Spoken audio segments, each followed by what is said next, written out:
New York Mets fans, what is going on? We got some excellent news yesterday as we brought in Bo Bichette to play third base for the New York Mets, and I'm going to get into why that is going to be a very smooth transition. We're going to get into the career numbers of Bo Bichette. I'm going to show you why he is very valuable to any ball club, how we stole him away from the Philadelphia Phillies. I also want to get into how he's going to fit in this lineup, what David Stearns' plan is starting to shape out to be. What's next for the Mets? Cody Bellinger is on the horizon. Tariq Skubal, Freddie Peralta. Lots to get into. Who are the options out there? If you guys enjoy the Met content, please like, share, subscribe these videos.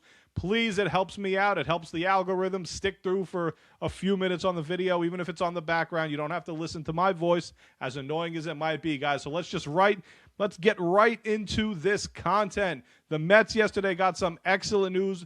Could this be a blessing in disguise, Mets fans, that we did not get Kyle Tucker? We offered him a very, very, I was going to say fair deal, but we offered him a tremendous deal yesterday. 4 years, $220 million, more upfront money than the Los Angeles Dodgers did, and we got nothing to show for it because Kyle Tucker is a scaredy cat. That's the nicest way that I could put that. He's a scaredy cat.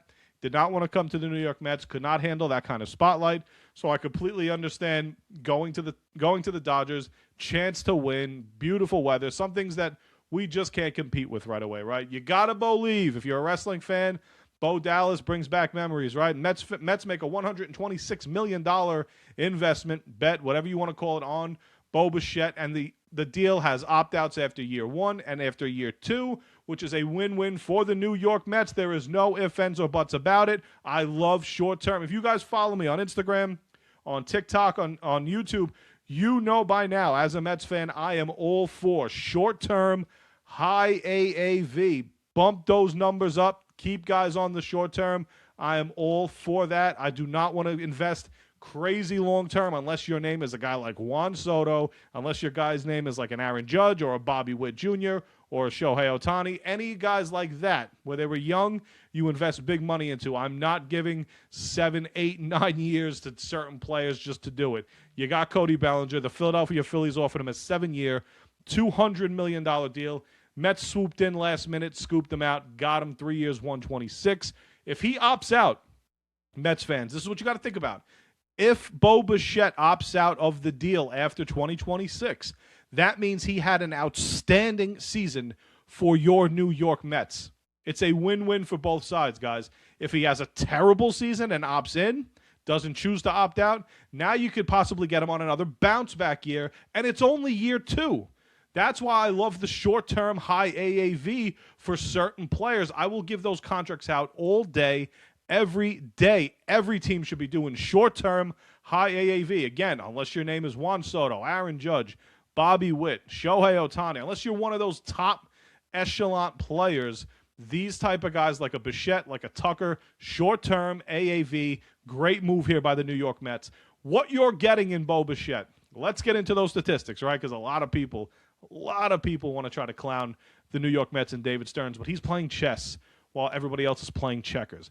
Bo Bichette will be moving from shortstop to third base. If you've played baseball at any point in your life, Bo Bichette has played over 700 career games at shortstop, okay? If you can play shortstop, you could play third base. You can move from short, and the seamless transition to go to third base will be accomplished by Bo Bichette. Soft hands, got a decent arm. He will be able to make the throws. He will be able to make the adjustment to third base. A lot of people are talking about Polanco at first. He's already a better first baseman defensively than Pete Alonso. Don't argue with me. Pete Alonso was an awful first baseman. And that's another thing at this point in season, at this point really quickly, another thing that we got to stop doing, Mets fans, stop crying and moaning about Pete Alonso and Brandon Nimmo and Jeff McNeil and Edwin Diaz already.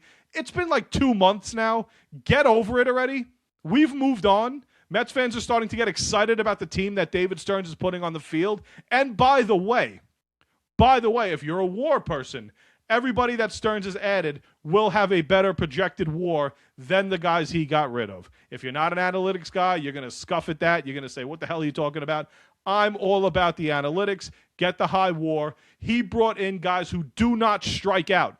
This lineup, come opening day, 1 through 9 will be a lot better than it was last year, the year before that, because they will put long at-bats together. They're going to make pitchers struggle. They're going to make pitchers go up in pitch count, and they're going to be tough at-bats. They're not going to flail at balls on the other batter's box with a runner at third base with less than 2 outs, which I've watched everybody from that damn core do for 6 years. That's the last thing I'll say about the core.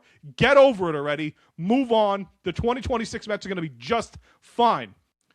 Sorry about that. Now let's get into now Bo Bichette's numbers, shall we? I'm sorry about that. Oh, I can't take Mets fans sometimes, man. I get very frustrated. Bo Bichette, for the people who are not aware of his career statistics, let's look at these numbers, right? 2019, 2020, we watched those. That was his first year. That was the COVID year. 2021, bursted onto the scene. What do you guys see that I see? Perfect numbers here. All-star in 2021, 191 hits. He led the league. Played 159 games. 43 doubles, tremendous. 24, let me go back. I apologize. 191 hits, 29 home runs, 102 driven in, 25 stolen bases, hit 298. The OPS at 828. That is a good season for Bo Bichette, all-star season. The following year, 189, back-to-back seasons, led the league in hits, 43 doubles, 24 home runs, 93 runs driven in, 290 average, 802, everything, 888. Look at the OPSs, guys, 9, 8, 8, 8, 8. One bad year we're going to get into, and then that 8 at the bottom there. 2023, 175 hits, played in 135 games, 20 homers. He's got pop. That's another thing about Bichette. People think he doesn't have pop. He's got the ability to hit you 25 home runs, and on a good year, 29, maybe even approaches 30. Who knows? You look at the career, 294 batting average is tremendous. Career 806 OPS. The guy's a hitting machine, man. He's a hitting machine. He's cut down on his strikeouts perfectly. He's fitting perfectly into what David Stearns wants to do with this ball club. Okay? High contact, less strikeouts. This is exactly make pitchers battle. Make pitchers battle. Too many times this lineup has had rally killer after rally killer in it. You get 2 guys on, that next 2 guys strike out. Now you get a Lindor to lead off. You get a Soto on base after a tough at-bat. Now you come in with the Bichette, who's going to give you a tough at-bat. Then you come in with a Polanco, who's also going to give you a very tough at-bat, not strike out. Bichette will not strike out. Soto will not strike out. You're looking at high contact guys that will continue the lineup. Keep the train moving. How many times have we seen last year or during the core multiple guys get on base, first and second, no outs, strike out, pop out, strike out, inning over? I can't even count the amount of times we watched that for the last 6 years. That will not be the case anymore. High contact, make them battle. David Stearns is building a 1 through 9 that will be efficient. How many times, once again, did we have a 5 through 9 that were just completely empty at-bats that you could turn your TV off if you wanted to because you wouldn't miss a goddamn thing during those at-bats? Better lineup this year. Now we get into, give me the Bo Bichette stuff. We're done with that. Great signing by the Mets. They get me pissed off, these fans. Now let's get into the Cody Bellinger drama. Really quickly, I want to tell you guys why I think it might be a little realistic that Cody Bellinger becomes a New York Met. Now, I don't think it's going to happen. Let me get that out of the way. The 5-year $150, $55 million deal the Yankees have, I don't see another team topping that, guys. I don't see it. Bill Madden put out an article today about Scott Boras is waiting for something unexpected to happen in the hopes that somebody outbids what the Yankees have already. Okay, I told you it was that 5-year, $160 million deal. Yankees are long 5-year, 30-31. That is crazy value for Cody Bellinger. Wow. Boras is still hoping to find a dumb owner that will top both the years and AAV. I don't see that happening. The final part, the bidding war, I don't see another team. Maybe the Phillies, maybe the Blue Jays.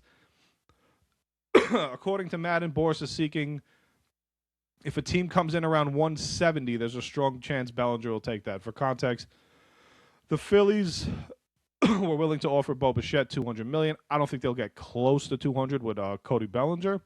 Yeah, I don't know, because if you're the Mets, do you go? If you're the New York Mets, do you go short term? Like I've been saying, I've been consistent in this. If you're the Mets, do you go short term high AAV for Cody Bellinger? I would not be against, again, a 3-year. I don't get 3-year, $120 million for Cody Bellinger. That's $40 million a season. That is crazy AAV. But again, short term. I'm not locking myself with Cody Bellinger, very inconsistent, at 31 years old for 7 seasons. I'd be all for the short-term high AAV. I'd be all for, again, Luis Robert Jr., Brenton Doyle from the Colorado Rockies. Worst case, Austin Hayes to play left field. Byron Buxton's out on the trade. There are many, many options for the New York Mets. Guys, will Cody Bellinger be a Met? Where do you think he'll go? Give me your predictions down low. Thank you guys for watching. Till the next one.